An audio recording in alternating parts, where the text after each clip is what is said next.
It was a damp, restless November in 2024, my first month working the late shift at the McDonald's on Cutler Street in Fairmont, a town so small you'd miss it if you blinked.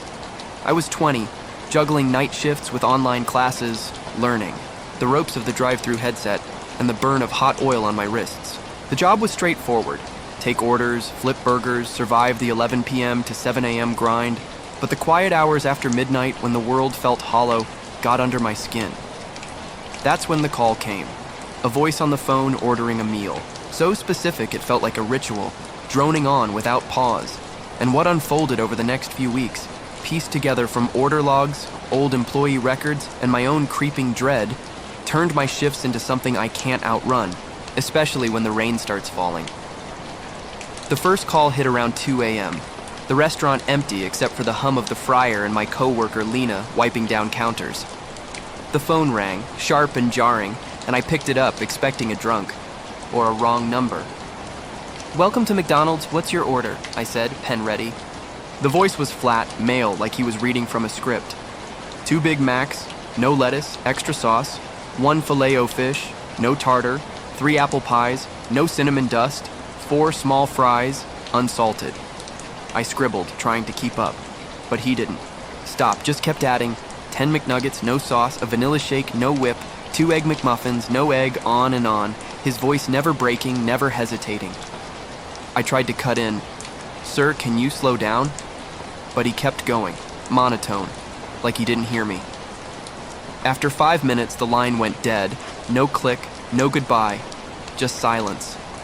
I stared at the phone, my notepad filled with his order, too long, for one person, too precise to be random. Lena shrugged when I told her, said, "Probably a prank," but her eyes flicked to the dark windows. The next night, it happened again. Same time, same voice, same order, word for word, down to the no cinnamon dust. Peace. I let it go on thinking he'd tire out, but he didn't. 7 minutes of relentless items before the line cut off. I checked the system expecting nothing, but there it was.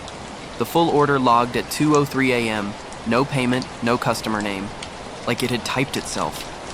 I voided it, hands shaky, and told Lena, who laughed it off but stayed close to me the rest of the shift. The calls came every night after that, always at 2 a.m., always the same, piling up in the system like a ghost. Order no one claimed. I stopped answering the phone, let it ring, but the order still appeared, unprompted, the screen glowing with items I'd memorized by heart. I couldn't let it go. I started digging, checking old shift logs in the manager's office, a cluttered room smelling of stale coffee and paper. Most were mundane, spills, refunds, broken equipment, but a 2012 log caught my eye, written by a manager named Carl. Late call, 2 a.m., long order, no customer, keeps happening. I found more, scattered across years, 2007, 1999, 1985, different. Managers, same complaint. A relentless phone order, too specific, cutting off abruptly, appearing on the system without a caller. One note from 1994 was scribbled in red. "It's him again. Stop answering." My skin crawled, but there was no name, no explanation. I asked my manager, Tina, about it, showed her the logs. She went pale, said it was just a glitch, but her voice cracked, and she told me to drop it. I didn't. I went to the Fairmont library, scrolled through microfiche newspapers, looking for anything tied to the McDonald's. A 1993 article stopped me cold. Local man dies in storm, found near McDonald's. Nathan Wells, a night shift worker at our store, was killed when a tree fell on his car during a storm, just off Cutler Street. He was 24, worked the drive-thru, known for taking orders with a quiet, steady voice. The article had a photo, thin face, dark eyes, a smile that didn't reach them. I felt sick, remembering the monotone on the phone like it was trapped, in a loop. I found more in the library's public records. Nathan had worked at McDonald's for years, lived alone, no family in town. A co-worker's obituary from 1995 mentioned him, said he'd been haunted by late-night calls before he died. Orders that didn't make sense, but nobody believed him. I checked employee files in Tina's office, snuck in after she left, and found Nathan's, His handwriting matched the 1992 log, neat but hurried, describing the same order I was getting, down to the unsalted fries. A note in his file, dated the day he died, said he'd called in sick, heard someone in the headset when he wasn't at work. I started wondering if it was Nathan, stuck somehow, his voice echoing through the phone. The calls didn't stop. Every night, 2 a.m., the order poured in, longer each time, like he was trying to say something. I recorded one, my phone propped by the receiver, and played it back. His voice, flat but strained, listing items like a prayer, and under it, a faint hum, like wind through trees. I showed Tina, who looked like she'd seen a ghost, and she admitted it had happened before, years ago, always during storms. She said Nathan was a good worker, but off toward the end, talking about voices in the headset, orders that didn't exist. She swore it stopped after he died, until now. I started noticing other things. Cold spots by the drive-thru window, the headset crackling when nobody was on the line, my name typed into the system when I hadn't touched it. One night, I found a napkin in the order printer, crumpled with "Still Here" scrawled in pencil. I checked the cameras, saw nothing but static at 2 a.m., like something blocked the feed. I talked to Lena, who'd heard rumors from her cousin. A former worker, Nathan's death wasn't just a storm, they said. He'd been scared, talking about someone waiting in the lot, a car that followed him home. Nobody found that car, but the rumors stuck. I went deeper, found a 1993 police report in the library. Nathan had called the cops a week before he died, said someone was prank calling the store, listing orders for hours, but the line was always dead when they traced it.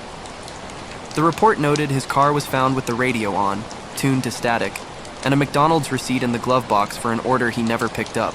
2 Big Macs, no lettuce, extra sauce, just like the one I got. I started dreaming of him, standing in the drive-thru, headset on, staring through the window, his voice listing items while rain poured down. The storm hit last week, a real one, rain lashing the windows, thunder rattling the fryers. I was alone, Tina sick, Lena on vacation, the restaurant a cave of flickering lights. At 2 a.m. the phone rang, and I didn't pick up, but the order screen lit up, items scrolling faster than I could read. Big Macs, fries, pies, shakes, dozens, hundreds, like the system was possessed. I unplugged it, but the screen stayed on, and then it happened. Nathan Wells flashed across the top, bold, unblinking. I backed away, the headset crackling, his voice coming through. 2 Big Macs, no lettuce, extra sauce. I ripped it off, threw it across the counter, and ran to the break room, locking the door. The lights flickered, the rain louder, and I swear I heard footsteps in the dining area, slow, deliberate, stopping at the door. I quit that night, left my keys on Tina's desk, moved in with my brother an hour away. The calls stopped, but I hear them in my head, that monotone drone.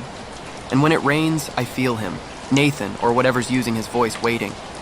I found one last clue in my backpack, a McDonald's receipt I don't remember keeping, dated 1993 with Nathan's order, and a smudged note, "Don't leave." I don't know if he's trapped, or angry, or something worse, but he's still in. That store, his order looping like a curse. If you're in Fairmont, if you work the night shift and the phone rings at 2 a.m., don't answer. Because he's there, and he'll never stop.